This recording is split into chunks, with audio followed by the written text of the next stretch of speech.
bachelor say gbinyiri fo ntokwa no ene kwa na ekwoso ye kasa nipa mako adua saba ko ena wo mahwere wo no mu nkwa sa susu na Dennis Miracles aboaje ono eben Dr. Mahmoud Bomiapa won so akeka na dwe kakra e de akere NDC amaiko na efutu abatu ni mposeno to MPP amanyeko no mpanyifo lise IGP na Peace Council te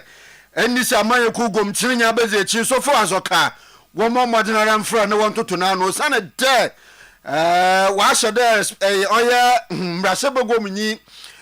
Alexander Ferima kan hwe ne ya obokun na wurampon eno no ye community ye wo atwema wabieja north mensi ni mo asante mantem ha ya eno wo mo de atudwa se wo mo akwan ye not akwan no atetia pro apansam esano de doso na se de wunim se menso plus ho ntimema no ye nsuro sanso so na man credit true ye nsuro sanse ye se buo mu ne de tete san nyina no na eye firo no maboa ama himem ho ya kono menso plus no uye mbubom ye ma echeko kusunu a na ya mesrewo ye gastromesha unum bia utimi seju na akro no prostate plus ne so de bia se de adanse pade a kire no bia no num bi ma bema prostate no enye kama wate ukoba bia tutu ndupa asabeka 0248778899 0248778899 kanje no so de wawa ni tuase nsukroje a ye kanfo ama wo kanje wei no ye di adanse no ye nsuro esanse akala nsuo no na akala no so de wawa ni tuase enuanu no wo mu no eboawo esiesi woni padua ema ahoden eba magnesium potassium iron ne calcium ni ntino ye nsuro kwa kanje no ye magnesium calcium potassium and all the shum ide inside ye kanje ide all ide inside entina eno no brema yugisia ya ba wujanhye ho na ndo so pu benya wo fresh one abiri obi aton 0241449191 0241449191 promise ba bombodinara ko imbibidura papa nyinara obobo asa wonyerba ni nyina no ye zabo gu promise heba obobo ema wo hunam akwa mu enkombu a wokuche yerba ni nyina wo hwa ye dzen no de mundru ni nyina ye bogu ye promise heba ye wo Bosheba Plaza edum ye ben mata dis asafo na brosan da no Oyerepa FM Oyerepa TV ye dimudwuma na heya ena promise heba ye wo friend 0535544681 NFA Faith Homeopathic Clinic se bombaja yero demo yunu jese no bra wabacho fiwaza am stroke infertility fibroid diabetes high blood pressure meyina wa yembre wo mpom oye stomach ulcer asthma mpom ngita wudina no mu yerba ne mecha sexual transmitted infections ni na no Faith se bra ahenman kokobe 18 nim ejuda ko se memenu da no pono nso kopme mbru no mpem ena Faith woduma fra 0246 728 675 Eniana Midima for Herbal Hospital Dr. Time da so wase bra na ode yade no ode time beto so kama enti kwajewa yaresa kumasi ebu akwatwema ogo enkranfo nso bekopokuase mayira na wase wono wanka yare bi njebi enti yade bi ha wo no tu anamone fabra friend 0244774282 and 0500727215 Divine Mercy Cosmetics so shami amaya soche kama color ne color oh my color is coloring oh wow kama nti upesa o color ne color we tuntum o she ankle bose ya we tuntum pa nyasam ketwa ba tuntum ne ya fresh oh and ahwe kro bia so e chocolate ne chocolate ne nso so e chocolate yankasa ye nyina baby a yeji yenkusra e Divine Mercy Erica Cosmetics nti wo so ho na kwaji bi we tuntum a tuntum ne be soche we ye kokon so e be fefefe na hana kama enti wase body cream ni lotion free Thailand afei samna ahodo ni nyina Divine Mercy na nso obe na ye wo ewiase wanimu ama wanim no aye colors pimples na tete wo Divine Mercy makeup no nso de ye wo papa oho nya de ase mole no ya tete bole nkrofo animu a wana mo fifireti ni kakra bia na sone no da bi Divine Mercy be ma makeups ahodo ye kama edu Mrs. Anoche Plaza friend 0553457200 Mini de krobia asante ena Uncle Ebo Baini ena Nana Efia Brony Papa Big Pesa White.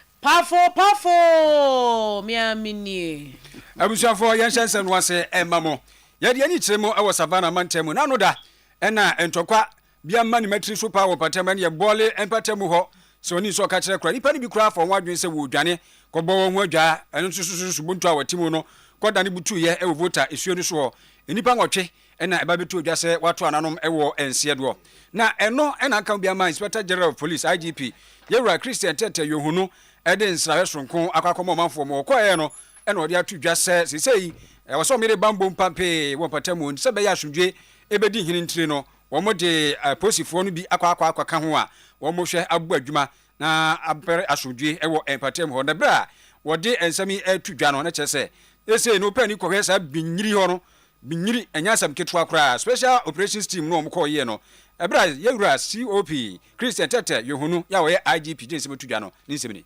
Highly proud of you. We are very proud of you, okay? Yes, sir.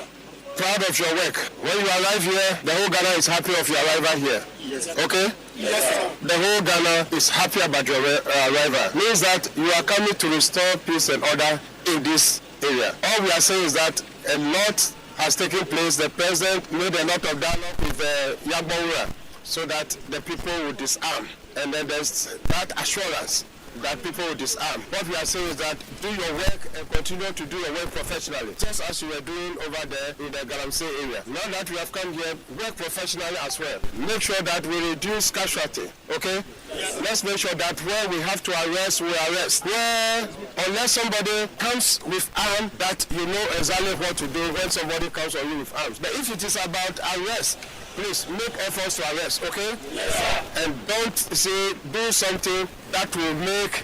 tensions to go very high, because in such peace situation, you the peacemaker, you must work in a way that your actions doesn't inflame passions. I hope you understand me. Yes, sir. So work professionally, continue to work professionally. We are proud of you. Nti Savana mantemu no womo headquarters e woda mango ena openi ka se di semi kokotu dwa IGP Yewura Christian Tete Yohunu nti o kyerɛ sɛ aposifo no wawerehye mu mu omuyiro mu no munya dwuma no asa de omugusu a omu ye ne bran na afa susu no ntokwa na omukopata omu nsan konkoya de bia ebesa akwa akohonya mu na afa omu mfa mra ne hye a omu ni bisom de adwuma no enya adwuma da na Omampanyin Mahama eze nsahwe akopemu wo oya enkrempumpuni mantem ofanko insewo mu kwantempo no to na chefu beka yo nkyere biara na nsem oboto gwada se efinkran rekonsewo ma edu ofanko na nimpotem ho ayaza aya na traffic na ne yedini wo hoye papa ni nyina yeda contract a wodema contractor ma olisese da mokwan no abani bai wakada wonka tenafie sikasem no ho akwa atwenti no nya abotare kakra nisa sunti o ma traffic bai papa na wabakosem no afimpinu no eduonu ebien the year 2022 ana kwani wodema contract a nanka wo hwanyim de oye mfie bie nka mfi da the year 2024 afimpinu no eduonu anan nanka wodo wie no nam sikasem a de bia rai no hwa yedzen ezama contractor nti no de bia watwosana dam afiju so no oba ne dam no na aban lichirem a we iska da ma contractor ma wasan akwa olkoye adwuma ni sesunti Omampanyin akwa akwasren olkohwe dam adwuma no olko no koduwa no ina olse contractor ne de omo modera dam ro no ye adwuma no onye adwuma no kwado ne mod traffic boba nyimpa ba brakar baba so do omunye baby farade omo modera de onu di bi ni nsida onye adwuma no kwada ka so botum na weji akone abakopem de obowie kwan no railroad in the country, because it connects the two biggest cities in Ghana. And so any challenges with this contract affect a huge number of commuters because of the heavy traffic that passes through here. And so we were quite concerned about the complaints that were coming from the traveling. And so we are happy to see that the traffic is flowing. But what I say to contractors is, yes, we know you have work to do, but one of your duties too is site management, to make sure that your work does not impede the flow of traffic. So you must make adequate arrangements so that even while you're working, you are creating the conditions for traffic to flow. I can understand what happened. A loan was taken for this project, and I don't understand why the money is finished and the project is is not over, and that we're having to come and pay supplementary almost 78 million from government of Ghana fund. So that's something that we need to find out. What really happened? How come the loan that was taken was not enough? Was it that the estimate for the project was not done properly, or what happened? But I can see that drivers are happy now, and I hope that from now till when you finish the project, you maintain a smooth flow of traffic so that you don't need the flow of traffic. So we'll hold you to your word. You say by end of second and next year, you should be finished. Okay, so after the exhaustion of the current payment that has been made, would it be enough to finish, or is there a supplementary payment? Well, as the Honorable said, we still have some more money left in the contract, to pay the contractor. So I believe that maybe in the course of time we will probably raise another certificate, and that should be able to take us to the end of the project. Bosia wakwajire wode ba ye kwani na chede nkode wodi wie kwan na se wanwie da ye boye mu hwehwem na mo ba ya wakwaje bosia na kwan wantum wanfa nwie na ni nyina no ne ho nkomo na wedi ewo dem ofanko nse wom kwantimpo no do ye to akase abono so na ye de ni kiremu ewo Savannah region, Savannah mantam no emo winyiri ho ne ye kwani anim se bese na wotwe miensa nan munie keka kwobosome na gbenyirifo ntokwa ya wo mo de asie ni no nyasam ketwa na yesi ade a wo mo ko ho ya asase o asase ho manso twe ne ho ntokwa na wo mo ani abre ya wo mo ko a ya wo mo kunkum wo mo ho saa na enei amanebo abeto dwa kire se nipa maako aduasa ba ko sisi an wo mo mawu no bebi akwa kodu no nipa 31 ene na mo santokwa iso ama wo no mo ahwere wo no mo enkwa na santokwa esi August bosome no mu ho ne de toso aduonu nan mu wona chese start ye na community ba ko na ehya ase afiri afedie atretre saa kwa kopie ma communities no maako dumienu nkro no dumienu ena ntokwa yi akwa koduru ewo sola tu na kaba mensi no emu na yesi anamso ama enkrofo be 48,000 residents ya wo muti kro no so mu nyina wo magwan wo madwane ape bebi afa na ebi mo akwa kopie bebi ti se Burkina Faso eni Cote d'Ivoire eho no mo akwa akwhye more than 14,000 victims and womodwane akwakwohye ho kope bebi akwhye se be ya ewo ebi ma wo mo so na enam so me yese Ghana Red Cross for ene nadmo for ene say wo mo eboa se de be ya enipa aka ewo sola tu na ka ba ho no ye betumi abo wo mo ho ban ama ene emetumi akonkan na ni nyina mu no aposifo nso guso a wono mo boban den municipal chief executive Emma Wenti Municipal Assembly Mame Gloria Opoku Jemfi wakasa ye ene wode atodwa kire mu se ne ntokwa ne sekeka kone de ano ya ye dene pa ntokwa kakra ya siwo ye nnuanum hoyi ya rehosem pa se uba na obehu se nkola ne ma omaye displaced ewo ha ya areho na de meka kire mi nnuanum gonjafo ene lobifo ne se ye nyina ye nipa baako ye wo Ghana baako pe se ntokwa isi ye ene se yen a ye wa hode ye dwane a ye dwane age ye nkwan ya ya ba bedru ha enye bia no ye wo gonjafo abusuafo a omo subi nso ne wanchine ne mpatam nyina saa nso ne ye wo lobifo nso a ewo subi nso ene wanchine ne mpatam nyina se ntokwa no si tuna karabane sola hono se ebisi wanchine ne mpatam ha nso a menye sure se ka ye nnuanu betimi adwane aba ha se omo ba bepe safe guide ewo ha se anasa omo ba bepe hiding place ewo ha se we kire se asumdue eye ade a ewo so bia verify enti mesre me nnuanu ma omo wa around se emma ye mfasa abufuo na anasa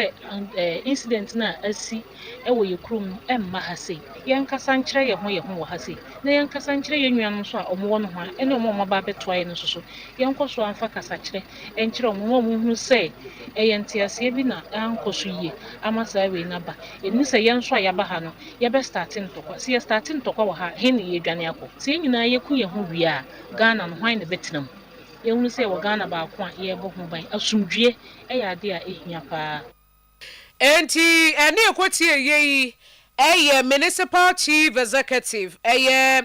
Wenchi Municipal Assembly Mame Gloria Opoku Jemfi ene yete ne nka nti wo kire se asumdue de ye ebinom adwane aba ne mpotem wona wo picture bi a de beto so a ewraba no onyem entokwa ne si ya wodwane ye no da wodwane koduru ye no a na de tie pepepepepe ene wo ye so hu ntokwa nya de papa ntokwa enya de papa na muntwa so sisi a nipa 31 na say still counting no ntokwa ne tu ntwa ya enipa ne nsusu nya ewu aba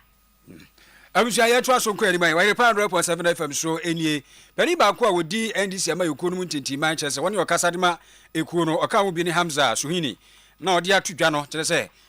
hwese hwede MPP fo na won mo kire ama ekuo no de mu ati se ten no wose awie sa mo akoni adu a kire se wakeka bi paade a kire MPP ama ekuo no kire se wose wo mo hwe no mo hyeso mo ne amaye na ba bi a wo mo keka kro no de NDC fo no behwa se MPP ama ekuo no ntimi nyina na so biemu sanse enya de so mo kwa betwe ama otimi aba aba mu biem nje komode de wadi bia na eno ena Dennis Miracle Abwaje ya ono so ben Dr. Mamadou Baumia pa dia batu dwa se afimpe no ene anwatwe eto aba wie no wa otu ma mu timi se ndisi ama ekuo mu che ba miensa obia nam nefa ya na obia keka de openso o mama ekuo no engu ti se de ebra bi atwa mu NDC engu no sa NPP so engu Dennis Miracle Abwaje semni the NDC speak. And sometimes I wonder what it is that they think they are doing or where they think they are. We're in this country. When the NDC split into three, they didn't die. They split into three. Do you remember NDP? Obeda Samoa, Francis Esiam. Where did they come from? Didn't they go and pour pepper and hot water on Francis Esiam and Obeda Samoa and Co at an NDC conference in Koforia?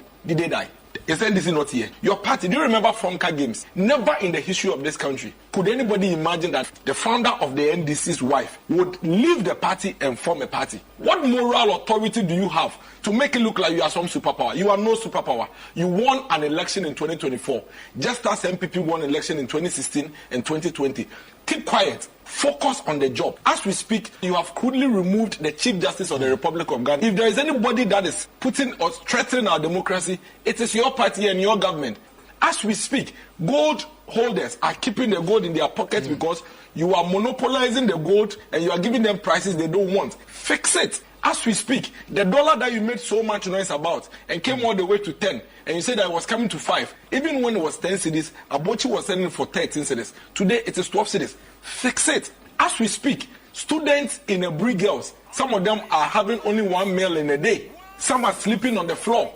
Fix it. The country had given you a mandate. Leave MPP's business to ourselves. If you didn't die after your party split into 3, then MPP will not die. Chidanis Miracles Abwaje na motin wenka no wo no na chese wo be Dr. Mamadou Baumia pa nti wo se dollar na nye NDC mu hwe na munye enkofo godu na kakada mu bi de ahyeso mbutum sanse wo mokoton a ebo ro fom ensem no de waboro so pa nti wo se enye de NDC fo keka no ene ma ne nkoyi o mo hwe no mo nye NCC o mo fixe ne nsem no omanfa wo oye efutu abatu ni position no to ena MPP amanyuku no ne abanodifo mekire constituency executives ena worka say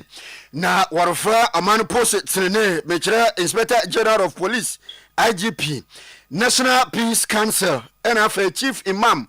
ena amampanyine na mu His Excellency John Dramani Mahamade entampare nyimanyimi yara no womo modena ntana mona ichibi wo ho a wontum na wonfanche Enis amanyuko no one national vice chairman Sofo Azoka ofan oye treni a oja bo oye idom kuma no banodinyi gomra sebegom osahene Alexander Kwamina Afenyo Markin de obayini nkwa ejefi ho ma by election aba efutu abatu ni position no twen nani na gina ndada abatu ya okwodo wo akotia ya by election video bi obotogwa na ehun na Sofo Azoka ni boefu ye papa wali chemede wase the minority leader osahene Alexander Kwamina Afenyo Markin weji NPP titafu bi echir amendi samanyuku no won posters bi obobo baby wakwa wawa ni nyina no Sofo Azoka li chemede oh baby ina wa friend mo bai no ba no wa moto Afenyo Markin nkadama bre abatu komisan le sese ba election we futu abatu ni person du ye pa no ena amafa wowo efutu abatu ni person no to ena in the day no constituency executive MPP wanam one constituency chairman to chairman Joseph Bonzi ena woli chairman there IGP mmo no hontama peace council nkan no ena afenso president nkan no na so far the watuma onkotumare Yanywa bre papa efutu MPP constituency executives nida ye mokoko yes mi ya mokoko de men de wa fa make for the way you watch men de wa fa make edu sabata do ono ya tu sipo ukula ya fa to chiro do ya tell you efutu wakati say one process one party of problem kwaya onya no kwa ona na nimuto enne ya pede safa zoka o ta se de I na kusi beyin. Yes. E mai fu o papa. Yes. Ento beyin na enwu ni brema moti. Ye nya ye wakwata atenti akasi bekoduku. Na ne de. Flow no. IGP yepe no kwa yepe kru yepe praye. Asimoke o vera. Obiare. IGP yeso don't suffer azoke na be central o se sokoto afa ma kan wa enka by election o so boku enti ma na IGP ka yin se che afa ma kin mu do si panya abase akwacha ndia onu no chi no ana party mpanyimfo no bi nso kasai ana mbabu no awowo efutu abatu ni person de MPP amayoko ni dinimu wole chebeda so for azoka olkasa sabe oya omanyansa kakra ne kasa ho na moku mabro mabowonwado mayawde no onyimfi ne kasa ho ye papa na wade onyimnyamfo afanya make wade ne chane nsade ofin na rokọ se bibi nya moto Alexander Osahene afanya maken otunde kim awon party executives ene mabu na wa bato no person no don wonyini wo bi ka papa ya pese ye hu say Stofo Azoka is 60 something plus, which we know say when you are an elderly person you speak wisdom to your children and I say those behind you and those under you. Now this unfortunate kasa every Stofo Azoka nchen aba yeah we don't know about other constituents but yeah efutu hanum we hold Osahin Alexander Afenyomakin in high esteem. We are telling them that ye catch mo say honorable Afenyomakin I don't know share yamba maye or share wisia or share njanka or share widows enti oyin if you honomaya ebe hayem ti Stofo Azoka ombra number country dientia. Oh yes, I threat no against your papa. Ya ninja police station executives. Yes, it's so for Azoka. Oh yeah, Bema, the whole constituency. Yes, oh yeah, Bema. Osiba election beba and mama ba election ba. No nyati so ba winiba. Na yansha. Ono so your friend. So bejina wo no aba bobo yan panifo bi din mu say omumbra na yebe kunkum amono. In fact, this is a threat. Enti eyira kodo efutu abatu ni person to ene dada by election o si wa akotia abatu ni person do nsama ofimi be ni binyin abujafo na chese se de esi no enye afenuma kenkwa na sofo Azoka so obekunu da bi ebi ka ho na bi ka ho sa so na franka no dompre samadu agiri mrahye bedwani obobo wo mudin a senka ade ode beye wo mo no ekwakọ wie ewu asemwa ne sa ena mote se wo mafo mu afutumpo wo no mekasa ho no na no na nwumre ya ni mu animu ya MPP ameko ni de krata aba abonten na krata Justin Kodua Frempon ya wo no lawyer nsasha se twetwefo pani ona wo de eto IGP animu se ni manimu ya wo se eto nsa efresofo Azoka na ensabi won ma ebisa no na eto ebu ase ye ni mu hwehwemu pa sansa sabi adwemboni aba mi jafitrim kura so de adwemboni bantrim otongum na se de esi akoye no se ya nche no ni ampe kwa bia mfana mfaso pa na emra ni na ani a anhwe yi a no hu wa fa nwa kwa kokum obi sanse we no eya ade asabio wo bo ntrene se ubekum obi nti wo bo ntrene so ubekum obi a yitimi chuma ni yi wa trete nti na eno no klata ne de won ma twa ntintim am Oyerepa radio Facebook ne Oyerepa 1.7 YouTube na mo he no na eda so den a ene ye mo kenkan bi no na o chese o mani abre pa se mo munya ama ne nka ene manso no so mbetwe pa we lawyer Justin Kodua ne nsemu a ode nsa hyase ne firi MPP mayiku no won matra ekese aba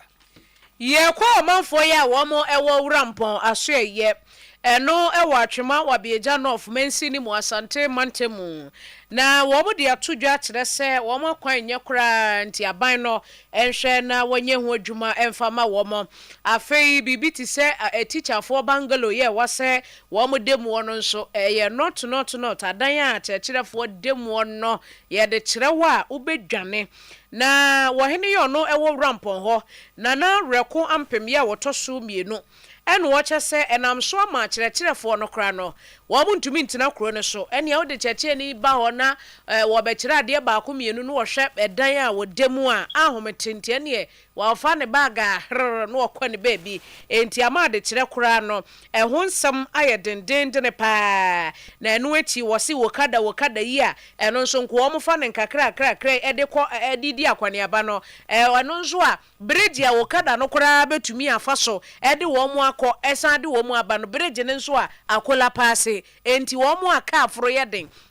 okada nso so a eno nso so aya another something nti omu problems no omu say do so yie pa na rekwampem ya wotoso mienu de sansem we nyina tudwa wa bra eye hive ecosystem wo mu ye eku a wo mu nsa abayase wo mu bepie mu wokro ne so ebetu nsuo ede ma wo mu a nana ede ensam waka wei ede to asoma wo mu ye feye pa ye da akfo aso ase so abesa ade fefe we ye de aman to so mienu sada mp so ase se nso hu wo mu so be ye ma ye ne manfo nyina da company ya mba ade ma ye ase be hye mbose be ni ye be di hu ni mo tembia we kra behwe ama mba ma be hu sade na mo be ye ma ye ni aso de me wo kan ha no ne de ha me bre ankura no benya nsu akọ adwala ko school no na ade a omo bre hu ye nti ombe ya ade ma ye no ifi se ade a abo ye pa be bo ama school no education no so aye faster man ye kwan ni schools mo teacher for kra ombe cha de wa ha no omo na mo how pa na eba omo ba nsuo tu a omo ka nsuo na ja bridge na asai kwan no so asai afa teacher for no so be ombe dan so de ma omo se sa ban se nko man bonru a teacher for no be den be se better che me ko la na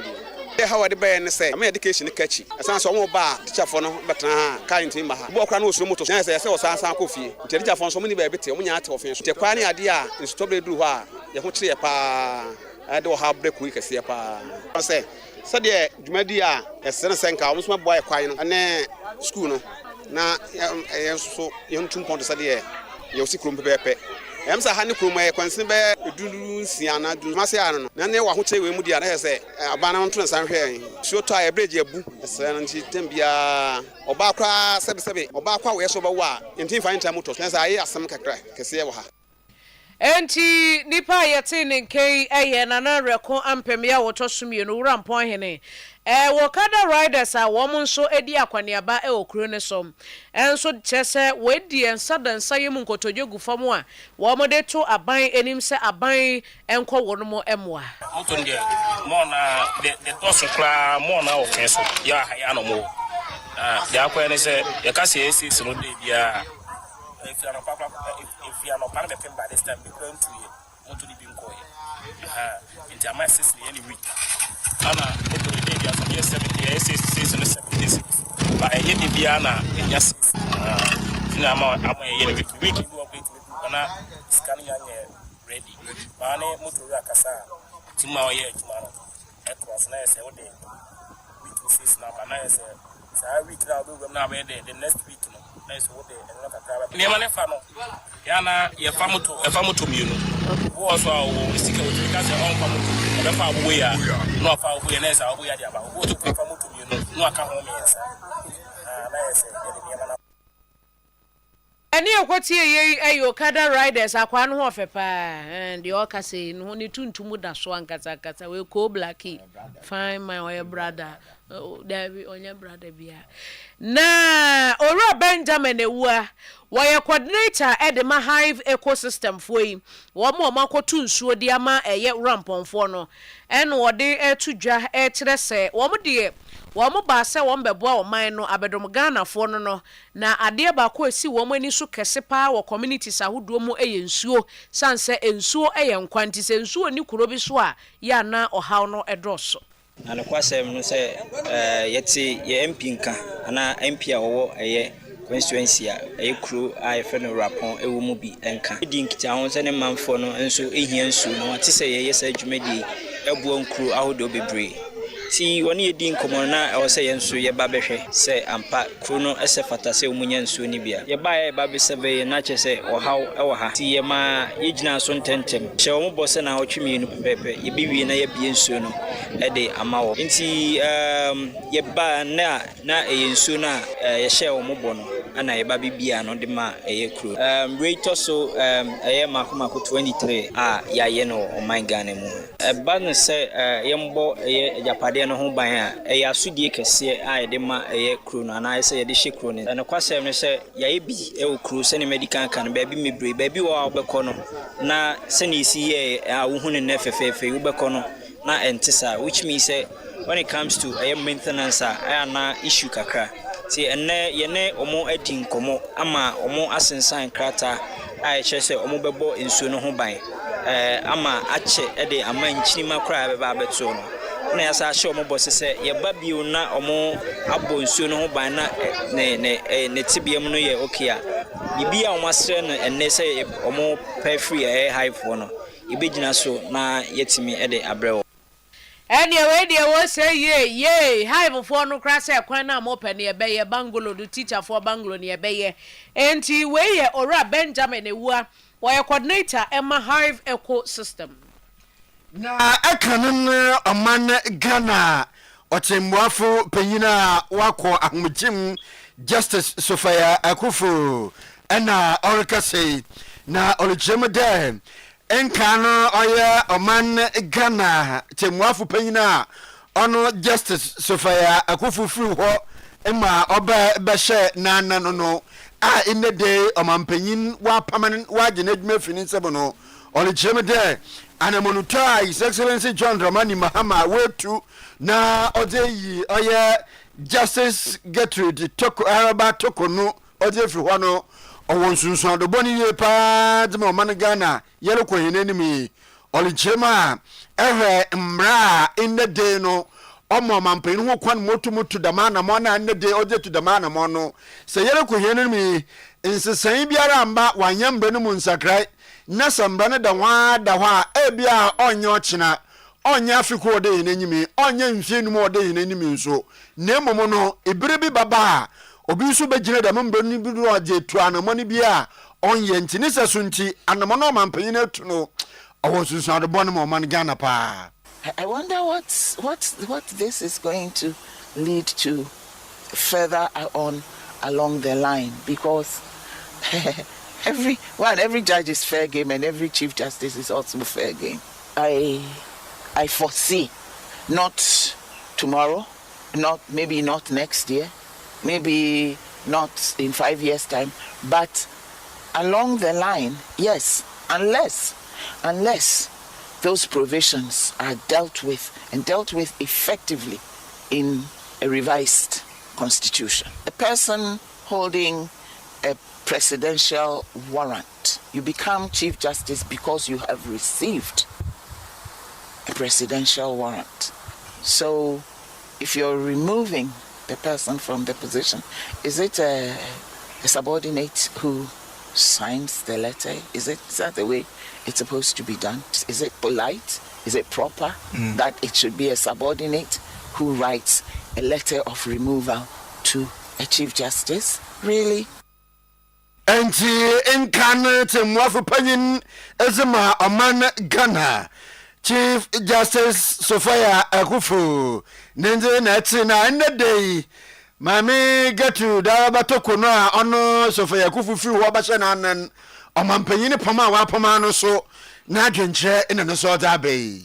ya fi ani nkyeremu na fi National Road Safety Authority akache na yekro womatu anamo bi ayawa so West Cruisinim nkramantam ni mu ye kofa sa na mutwe nyina ba ye ne se wo hwe kwan ho ankofo abobo sesen ahodo unya ba bia kra na adu jasi ebinum susu ho no mu a sa be boss yi ena agi kwan ho nyina fa nti droba ni bo no hu na ni mehu ansa pan wo de akwa akopem eno ene yewura Ibrahim Amaliba etwatwa nkrata de koma assembly ahodo no wo se wo mo hwe na wo mo entu ho anamo nti saa wo mo so be fo mo ho adwen ene anamutwe na nya ba so o kire se enche kura se wo man hwe na ba bia billboard e wo se yedisie yamfansi ye ensese yedisie yedi kokosi wo no mu a ene court sem nyina bebem o be sama assembly pa assembly wo se won mani abre openi Ibrahim Amaliba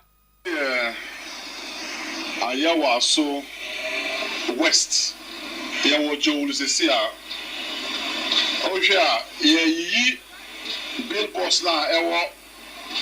ntifini enkwan no ntifino na ohia senior billboards no ewo kwan no mu no emma drivers ena omo nam street so etimi hu yie eno no so e dey accidents ba and so I say the beautification of the road. And then I started here. Nano, you this level honum no. Me catch advertisers in our say. Baby omu eta si omu billboards no. And ne mrano encha. Apart from that, say Oko Jessica Emma Assembly. Na omoju usika eno enkyere se wo kwan se odi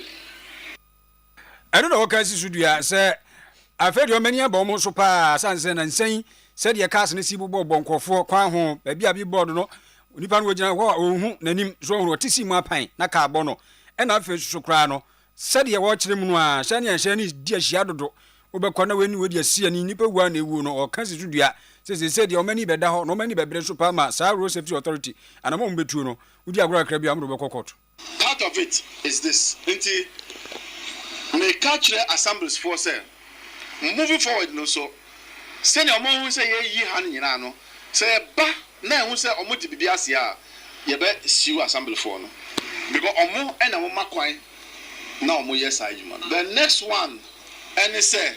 ye ni advertisers association akasa ya meeting until the next one no ever hear from our center to Adenta until sa ejuma no ya ne advertisers association and a Ghana Highways Authority ya be carbon na ya ye sa ejuma no. I will clear the roads of billboards that serve as an obstruction to our roads. And yes sir, say yeah ba na yi billboard na who say charge as your friend who say businesses no. Grandma Maliba ono na National Road Safety Authority wada no nsem wode ma ye no. Na so for line interchange here no e wa Asante Mantemu Kumase yesi enkrofo kwawiewia eniema wase pa na eniema ben a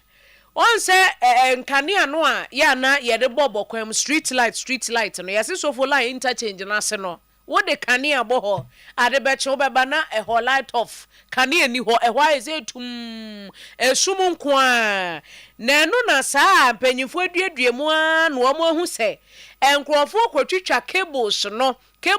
a ye dia connect ye niema electricity amachese enkania no etumi aba no obo se mo ye wie pe akromfo ni tedi 2 days 3 days later no omo akwa kwatwitwa cables no omo de adwane ewo mu a na nkrofo aka enkania ni so full interchange na sio enkania ni ho obo se ne akwa akoye ye kwaye ya enche na akromfo yi o ma sa ba betwitwa cables yi no omo de adwane enti problem no a ewo so full line interchange na se no ya akromfo a wo mu wiewia cables no de kontina abose de bia na nkania edundum ewo ho no na acting resident engineer ya wo no ene hwe so full line interchange project de bedia no project se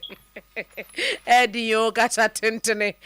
project ne so no Ora Francis Kofi Yankee and what they ensemi to ensemtro for enim so full line underpasses no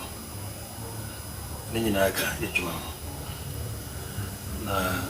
lightning aho nyina na nyina ye ejuma prepare ni hu se lightning nyina echo off including interchange no so nti yesterday say mehwehwe mu wie no you say cables are connected and I serve underpasses nyina akromfo area nti the area say a short contractor because now we discuss on the whole underpasses and interchange it may pull cables it make sense as a badayeso project sika se metoto yi officially no yɛbɛma contractor no instruction na ɔde cables foforɔ ahye na ɛtumi aboa na light na ɛwɔ underpasses na ne nyinaa kɔkɔfo no including the interchange ne nyinaa asan aba back bio na aboa ama improve security and safety within and around the underpass and the interchange. But I'm here at our blind side. I'm here deep in the night. Any side. But daytime no, I'm here. I'm going to say, a bit sure. Oh, it was a bear for us. And see, I'm here. I'm not. You're mistaken. Be a backer. Nipa yati ninkei ora ye wono ye acting resident engineer wo hwe Sofo line interchange project ne so ora Francisco Fiyanki no wose yi ade na se no krofo bede akrofo pa so de teso so omo koye ya na akrofo yi aba betete wire no no omo de adwane asemuni onyumyamfo Ricketts Hagan na ivromu emashebegoma Edom dodo no bano jini ne abejeche na so ena in the day oya board chairman ozema Ghana Revenue Authority JRA no ena Ricketts Hagan board chairman chemete Ibrahim du de awade asoya wajeje zika ena to na ade wade mo man ga menye di to mani mpone mecheji ya no wati ihye bi papa bi wade ba oboboye pa ma eto ne njeje no wetu mu akosoro yenye skede to omanye mpon odeda mensami nyina dutugwa wabra ehwe GRA wono nkrobata wajeje eto wo man airport mechire tamaport customs division of Ghana Revenue Authority okon srahwe wo ho no na akwa na ode to oya adwumayefo na mpanyimfo a wo customs division of Ghana Revenue Authority wo tamaport ne de oho biara woro komo biara no ayata aboard ni we huye papa na wolbo wode nyamalu gwa konoma obobo madam ho na fi ho afi wonu so awaye adwuma kyera wode wo page wodi biu mu na wotum wo ko leyin promotion ni nyina no ni nyina obohwe na waye adwuma wo huye pa dembra meka no odeda mensemi nyina to go wabra board ne de insrahwe ko owo tamaport ebra in the day when we kwedi nkomo da meka nyi de inde ya be oyembe ya osumbo mahe usa na ye new board ya yebi ye first time ye za ba ha ya bo hwe problems a owo hanyi ye be no si ye hu problems owo ha wa we brief ye nzama olkodo ha nti ma ya che wo he nyina no ye ze boko na ye za ka ye adwuma mo be ma GRA ana customs in particular aba fa ni champefra le wetumpan revenue to the musical care no 30% of Ghana revenue na ofi customs no ba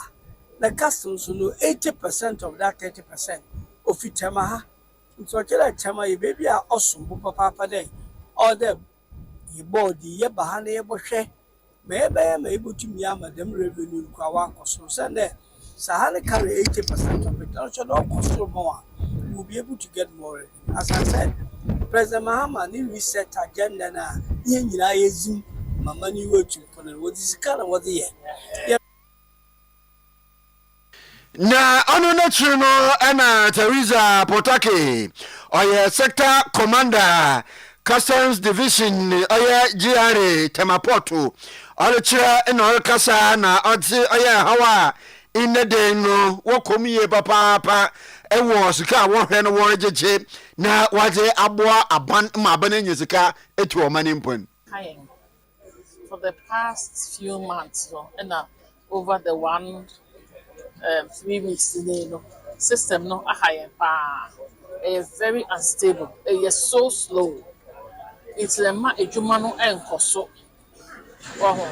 obi apeso yi ni niama esan system no officers didn't be released niama ntem emma ne nko nti bia nne na opeso yi with niama obetwan ya system be slow untimi enya interface enyi na e was so da ma de chest imi na the demorage in some bread importers and the high and some my demand conso tempted. It's in front to be so na almost my boy. Nti Mami Teresa, Assistant Commissioner of GRA Customs Division at Etama Porto, Nendine Yeti. Ene said ye anamotuo ni siko ye Etama Porto no nkita ndie ni nkomobo no bi so ekokoye se yewura ya chei ya wono ene ye enkane ni dwomtani Kradima Association of Customs Agents Ghana edito panifo no animu se wo mkofa ne ma ne ba mo bre papa nsa no matumi ayi ene ma ne be chesa na cha eche no nsusu no edi kan aba ni sika wo so nya no wode bo ma no ho bra no eno nsusu esuhwan afi so kra no wo nsusu be nsa be kan ye ma no be ba beton na ebi ankono na ni so ade hunu na se na ni da so se be santa mama no akofa afra ba no so no no so de no ache nkofo be ye kwane bra sa nwunwene entu be clear ne ma no be wie no na ho akwa akodimpa opani ya uchi nzimni se obesha se krata to be se ma duty obe kwa e mada ene na importance na the freight forward is near the trouble in sa kaze bia wana service ka no afa so ana say untimi nkotua duties no ana say untimi nyinya ma no ana say nsem de bibili nti one some breeding mistrust so amongst the general public and freight forwarders very important and some breeding mistrust between freight forwarders and customs officers and other related port users. Yes, Mr. Kaf, I shall say those charges do all more. No right out chena mutin wanka na ne krokra mu no National Vice President Edema Ghana Institute of Freight Forwarders ene nana asiama pepra ya wudi kan nana kire se ewom mpempi wa mo bre tempentin kwa nhihye no ana se de omisi omadwuma fa ewo porto odo no enti se first pa no enema kakra eso eti enche omanfo ho beto mpa but I say the truth of the matter is your juma it goes with time time no emre no hu hia pa because delay bia eyeka nti na niji sem say yinya single window platform you put your documents a fast system anymore now when your figures from customs now we'll proceed to the next stage now for what you may until now so smooth the process even though initial stages in that there were so many challenges but as we went along yes so na na sia ma pepra ensoso ede na moti 100.7 FM so ni kanka se no ani gusu a yede ema wo oyimi afia yanko ye ko kane mrase bedwani ema omanfo ye wo mo ewo bebie ni anwea so be kwa ya bato mpesua som wasan so kra ye panyi a waka yera Kennedy akompreko Japan campaign team no eho Honorable Kingsley Aboajijedu en wode atudwa se akwatia re a wo mo reye no enye bibie nti o executives no a nieme bi a wo mo anye ne ye enema wo mo re se potokum enya sem ketwa eno nti opanyi di atudwa kire mu se wonde enko obesere se MPP amanyoko no sabre wo mtoto omo niema yi papa na ne omo ye wo party ni mu no ha adwene legal practitioner eye Ora Bernard Bedi Akobeidu edema National Democratic Congress NDC amanyoko no ene yekoto aba ne wie ye no kunibudi abotire no chese wo mo de ema no a na nya asem keto akra na panyi ya wono ye lawyer ni ne ma no a wonya ye no eye 18,100 199 votes 18,199 votes ɛno no ɛyɛ ɔhanom nchichemu aduonum ɛnan 54%. ɛna owura Solomon Kwame Asumedu MPP ni no wɔno nso nya 15,235 na sɛ wohwɛ mu a bɛɛ sɛ 3,000 bi wɔ ho ɛna kyɛ sɛ ɛboro so ɛboro ɛyɛ MPP ni deɛ no ɛso ɛno nti ewura aboagye gyedu kyerɛ mu a sɛnea wɔn mu se repɔtɔ no ɛha adwene nti mpanyinfoɔ ɛnhwɛ no wɔn toto nneɛma yie. Me deɛ me mfa no tra sɛ deɛ si wa kwatia no ɛyɛ kwatiafoɔ ɛna ato abatia yɛn. Ɛwɔ sɛ MPP foɔ yɛbu nkɔmpɔn ɛhwɛ yɛkyi. Ɛdeɛ na si ya ama MPP ɛnɛ ɛnya akɔnɔ sei. Na se yɛyɛ hwehwɛmu wie a yɛbɛhu deɛ nti a yɛlusu akwatia. Me deɛ me de bɛhyɛ possibly incompetence and ineptitude of the party at the top. Ɛba ne sɛn ɛdeɛ bɛ ne si yɛ. Sɛ MPP paa akyemam yakoto aba adi nkunim bosumi nwɔtwe ani yɛnkɔto biem a yakodi ncho enka enye se nipa na resign o ana watu kwan so ma biem ana se court kura na disqualify no owuo ebra so se MPP yeyi personal interest free mu ne adwin the group interest ti anya ne saade a ene potoka semiase coming events cast dia de si ne no yanhwe yi a ebeto aso akwa akosi 2028 na se 2028 de si elusu dia ene na obi abepe ba bi afa ne ekwati eye Honorable Kingsley Aboagye Gyedu kane mrahye bedwani ewo bebieni ahweaso bekwa abato mpesua so wasi we dia incompetent we ono an kan omo an kan kane no de nka abeti incompetent a incompetent mahama ma Samira Baomi adi bebie incompetent mahama ene de wo mo an kan ma wo mo ho Gyedu kyerɛ mu a incompetent nyansam ketwa ene ba party ni mu a enam so ama wo mo re se po on kwa de wo ka twi ni ye po so mo dinto nyansam ketwa na Yewura Aboagye Gyedu wo sa bisa leader no leadership no wo mo kosa wo so obisa wo mo kosa wo se de ne ba ye nti a jese niema bi wo ho no mu a ezi bibi di top down approach o se hwan wo mo koye no wo dwe ho a wonte ase ne enkotie wo no a bekirem ɛdeɛ na asie deɛ nti na yato aba wie na yɛnim sɛda bi yato aba wie a ɔse atrase yɛ hwehwɛmu yɛhu hwehwɛmu na yɛpa amanyo abadwakuo ne atrase ahu sɛ kwan wei ne ɛfa so hu elusu yɛdi yɛfa saa kwan wei so asisi saa ntokuro no nyinaa ne yɛ rebuild party no na wei deɛ because of possibly self interest nti yɛn na yɛsiasi akwan hwehwɛmu a ɛno nti yɛlusu yɛ enti findings no de na ka kire yen e de solution ne de ba ye solution ni say this time round ye top down enti wo bra party ni yare no ya sasisi ekoyi presidential candidate ni efi ho a ya ba down aba ba ye ayi no what is the motive for that e ya de a obi interest nti no oye saa say de be protect one person amana be presidential candidate at all costs na obi so akoso di ni national executive position anade Hey, ndi ewira fi se President Kofo Kaye se wo ye General Secretary e opposition party a de oye messenger e ruling party no ne so on faso se ho enti we ye Honorable Aboagye Gyedu wo ye kane mrahye bedwani e wo bebieni ahweaso bekwai Onyiminyamfo Adelaide intim ye mrahye begominyi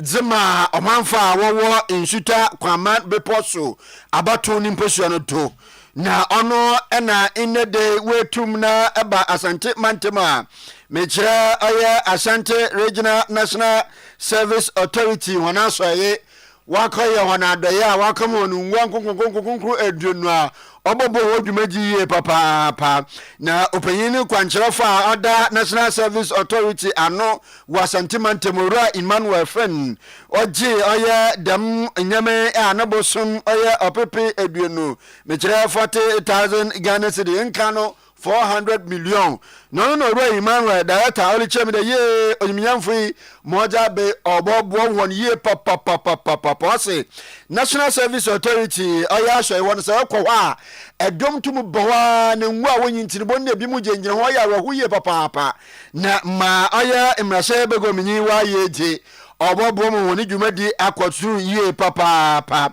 na oya owura ebe anoche ye okasa manfo ejima MPP amanyoko no wo abatu ni position to ono na ogina onyimnyamfo Adelaide ntim anim ena odi nyame ojima authority na olicheme de MPC emwa biara ho bi odi boboa na yiye modikan edikan ya de na se bema twedampo nyankopon se ndedi waboa ye na adefefa etisi yewura MP nsuto kwa mabe poso Honorable Adelaide ntim abe side fefiwe amaye yeba office no in fact over National Service Office for registration over na yemranti ene yemaba wa mo be registration omo gina tenten sa ewi agbo na esi omo nsuo to then also more run for their life yehwa enye conducive enough uni obi yeduma also woman a conducive atmosphere between their age. Enti oyimfo Emmanuel fan nanu say no ana oyimfo ebera no cha ogina mrase begom yina nemu no so no o kira botanti o tiechi me wotu da mana mo no this regional boss adinade said there to Nsuta Kwama people so MP anim say service for no mobile ha no eduru ba bi o mo asetiri no kura no edi MP so anhwe no ba bi ogina say Nsuta Kwama people so name edi na enkunya abre o mo se o mo so ba se de o mbenya ba bi atena ama director nso so eho aha no oba se wo ba besom Ghana wa ma so masum Nsuta Kwama people so nko ha eti na wa training tabamu ama na duru office ha se papa yi ade se de ode betu nani wonim ni da but wo hia no na na o se da bi maami mfa ma de se de ntu nani no kwasem so ode tu nani so no wan twentwen so kura na ode enkonwa ya bre no enti owura ebela no che ogina Nsuta Kwama bepo so mrashe begom nyi mekire onyamfo Adelaide ntim nanenem ena ode enyama ne mai yo na yanto so na yenhwe inflation so wonsam kakra ne mabo ekosoro ntentem no be me ka say abanku ntabuo ahwe ye Ghana Statistical Service omode abatudwa na kutabuo fopani Dr. Alasa Idrisu ene kire se ye mfato ho a eye July bosome ya ba besere kro no na enema no a ne bo ekosoro ntentem ne gina waje chemudumienu akiripo baako 12.1%. Yankropa adom August nso aba besene ko August besene ko yi wose eswate baako bi ya sese egina 11.5% ya eche so hwe a waje chim baako bi de ehwan na ne nyina mu no na wo kire se yama saa ntisiro we na tumi aba no eye omanfo enema sese watetete so ntitru efa no enuane ene enema ye de ehwe ye na sitremu abrabo. Data show inflation is falling steadily. Prices rose by 11.5% in August 2025, down from 12.1% in July. And as I mentioned earlier, this is the lowest inflation rate we've seen in almost 4 years, and it marks the 8th month in a row of decline. Overall prices actually fell by 1.3% between July and August 2025, meaning that there's some relief for households once inflation is coming down, and also once prices fell between July and August.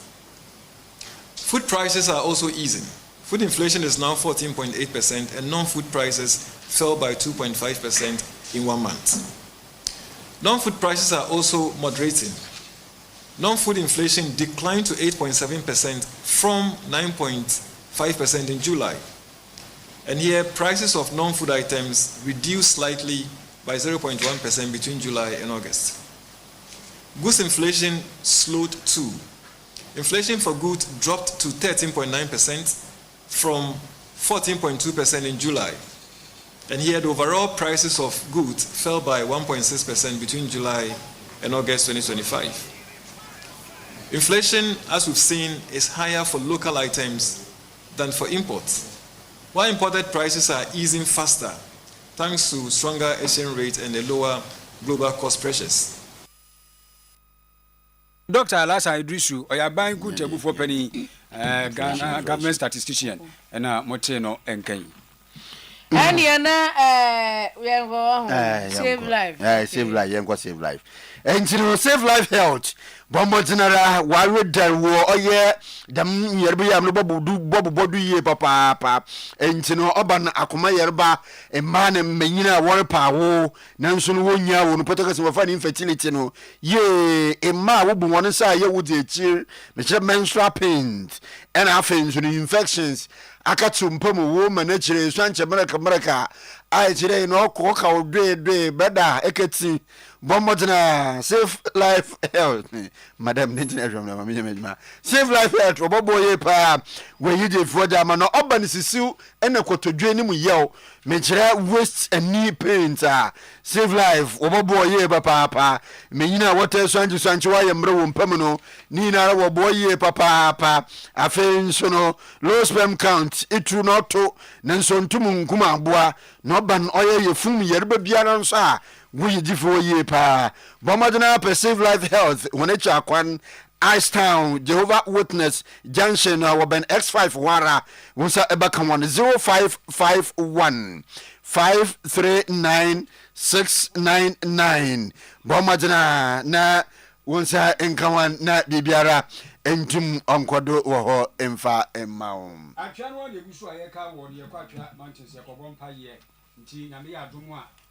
ifiade ya de toso enum otiachi nti se bia na titi zo metubi monya so ba betubi esi obi so na emne to na no atase e kura so e ba se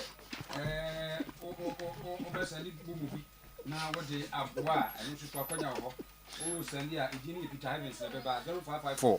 449 595 0554 449 595 Chairman Srono Yakobo Empire na dache hima season 3 audition no na eba so na sede etie no nyame ya domu a de toso enum na yede enkrade no ehihye so Oyerepa FM ukọ Oyerepa TV ho no ma wusu ya tena ye ho ye office ho uduru papa restaurant ekire wo no a onsa ebekan ewo ho ntihye ho sanso na kuma so audition be memenda de toso ensia nti no so eno no de Oyerepa ya na ye be ye no uduru adun please right about ha na wase reje de no so audition na meka no wase reje de no so ebeye de toso enso kwasiada azankregwa Melody Hotel eno na ebekwa akwakoye eno so ewo ho premtu bre pepepe nti ofom no de wedumi apekere wo ba bia e free bonto e free onche sa afade no eye yene yankasa ye ntade ya yehye traditional costume na wahye enhye bibia afufuru bia emfa emma ho na African print said ye kan no ya pama de kama utimi fraji nchirimu 0541 692 230 0541 692 230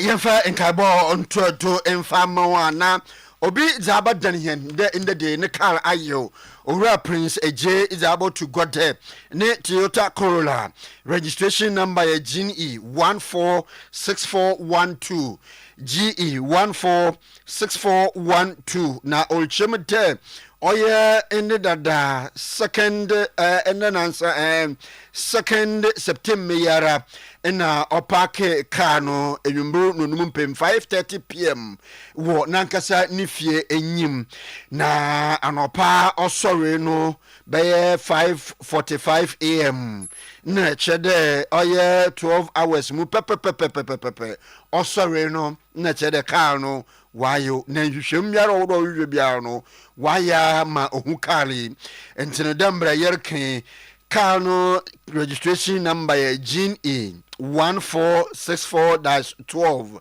GE 1464-12 nta wo biara ehu ka bi otedam bomodena afra number 0243 102 758 0243 102 758 ana 0244 566-635 0244 566-635 and I'm police station biara oben wono formation biara wo wona kale hunu fakwa dan one na Oyerepa FM Oyerepa TV video so no ebem ha ebutum ejabobo won ye pa na Oyerepa virtuous woman won bosum dwumadi a wodi no nyame ya doma bosumi din so wolfia say on the 4th mekire edachena ya wudei kasi on the 6th oyememende no wo fiase na demre wo ye no ahomache oye 3 am kosi 5:30 am no edebiara Oyerepa 100.7 woni dwumaja wodin pepepe na namamenenda no a anopa no nsiame kira 6 am to 8 am wodi swon wo you aye don hwere ebien meche 2 hours was bompa ya num yadin no nso no on the 6 September no nso no obaye ndam pepepe wo Oyerepa fidium heyara no na mpa bo na according to wore shema mesini na de ereba bommodina rafo bi di wo chire bra na dwumaji no nkodo iye pa na obidumfo bi nso wekohu bag bi na olichim de ayobija na wekopo edo ya ode abadan wo fie ha na olichim de bag na okopo edo no oye nku ana sraja wode siesie won ho ibi wom intare wom Ghana card nso wom a Ghana card ni dina wodo ye efia edutwumwa entry efia edutwumwa entry no ye dina owo Ghana card no do ntino wonyeme bia ayo do ye awara wudin wo Ghana card no do anampo no awo so wo bibi awo na waja ayo na mum wo bia ne Ghana card efia edutwumwa entry wo do sha bag no ma bommodinara 29th August no ose ewiabro no no bien meche 2 pm ina ohu bag no wo ekwa ho wo ahodwo inshaye so run about oye DBS impotemu na osusu de kan bag no ofikalim ina otofom ewo dam ekwan do nta wo biara wo bag ayo ehwehwe adam nyame wo mu no ehunu bommodinara fre 0240 036 369 0240 036 369 and 0541 246 881 0541 246 881 and ampono botuma ba Oyerepa FM Oyerepa TV fidium ha na identification process no ya tuedo ya de amao anyeda obi hia den na wa rent ana wa han or per single room self container Valanda uwo enim single room self container Valanda uwo enim na wa rent na bia ya opening adum boshen ampame bantama Abrepo Junction Asqua Stadium ena amekom misidu biem adum boshen ampame bantama Abrepo Junction Asqua Stadium ena amekom na ose ompe agent semia ifewrafo na wonfre ana obiara onyim bebi adani ni biwa na ye frera ebotuma afra na abo ne ye papa 0557255452 0557255542 misidu biem 0557255542 one ye pa na dwumayenye bi so wo fie ha no so upper single room self contained na wa rent na fi ebra operador predwuma elpedan na wa rent a onye bi on de abani ni 24 hour economy no wa sha so edwuma obo 24 hour economy o ya no pewi abranyim ra mo cha na dwuni nyina na obo edwuma ye pa njorosro bo no nya baby mfaniti nto no nya 24 hour edwuma no oyen na or per single room self contained wadam mbia yedo asokwa atonsu aprobon dompase boshen ohim buokrom de chamso ena brono ahoro oban Kumasi Central Business District nara minsidu biem asokwa atonsu aprobon dompase boshen ohim buokrom de chamso ena afei brono ahoro oban Kumasi impotem hina anusu biem also nye agent semienya minyem de agent fo no ma ye musu ben 90 fi no munya eje mugye 90 fi ne ja mo adwuma no bokodu ye pa no so mpe agent semia efero fo mfre enyimobi owo fie na achibi wenyanku bi wala so ye fewra frena one single room self contained 0542 165 802 0542 165 802 kasebonesi semufu panyini yera Emmanuel Odro Korea era Jimmy Cliff executive producer several rooms no Papa Sly Bismarck Joe ena Docas ena wahena opempien freno do wo afi studios also Dickin Amwaten ena afi Patricia ena opempien freno wadme hede producers enuanum baasa ene yeboso mo krobia asante na efia broni pese white pepper b ena afi amso pafo obo caster uncle ebo baini mmɔframma no yaresɔre ma mpanyin no wɔatena ase na hey hello mepakyɛ medin de so aba mefrɛ fi Oyerepa hey